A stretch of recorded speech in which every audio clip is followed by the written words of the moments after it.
Hi everyone. The following is my analysis on e-reading.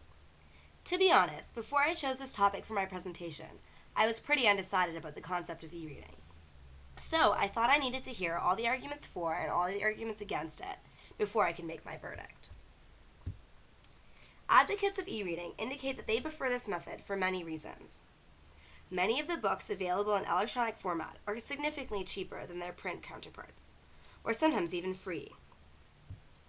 E-reading platforms have many additional capabilities, such as the ability to highlight, take notes, search and look up words, and share on social media. The social aspect of e-reading is perhaps the most interesting change, because generally, reading has been seen to be a quiet, individual activity. E-reading, on the other hand, has many applications, such as Reading Life, iPad's new e-reading app, that brings social networking capabilities to electronic books, in a sort of book club 2.0. However, there are still a large group of stubborn traditional readers, like myself, that love their books. The arguments for this demographic may be less practical, but there just seems to be something so romantic about the feel, packaging, and experience of print books. Many traditional readers fear that e-books will never have the same personalization and nostalgia attached to them as print books. But despite this pushback from some readers, the introduction of several new e-readers and tablets has driven down prices and increased the demand for e-books.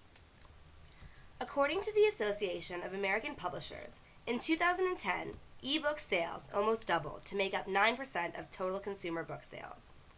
On July 19, 2010, Amazon announced that its sales of Kindle books had outpaced paper books, at 143 Kindle books for every 100 hardbacks sold. With stats like these, you don't need to read between the lines to see that e-readers are here to stay. Other supporters for electronic books are educational institutions and students. Many efforts have been made to integrate tablets and e-reading platforms into the classroom. Professors and teachers have learned that if students are going to be using laptops, tablets, and smartphones in class anyway, they may as well be using them to learn. From a student's perspective, this trend represents significant cost savings.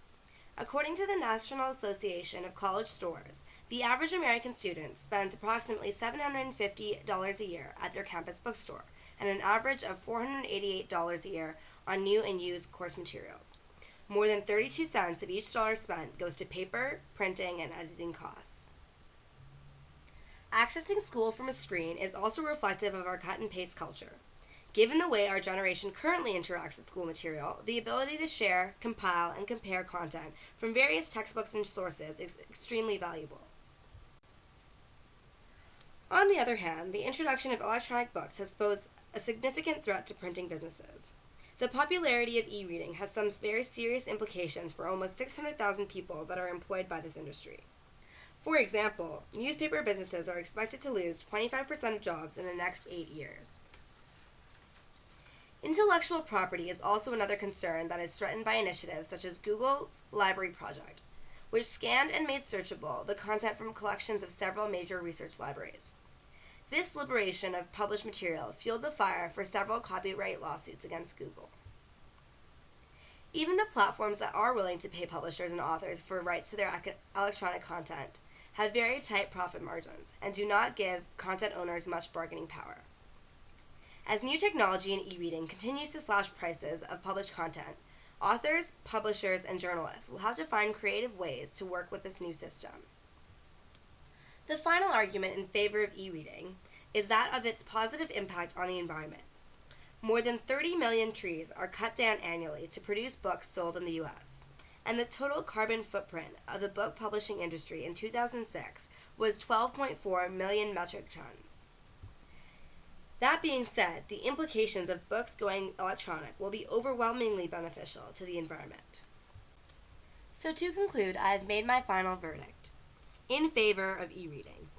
Although I may still cherish my classic paperback novels and buy books to support my favorite authors, all the advocates of e-reading have made a great case in order to convert me into one of them. Thank you.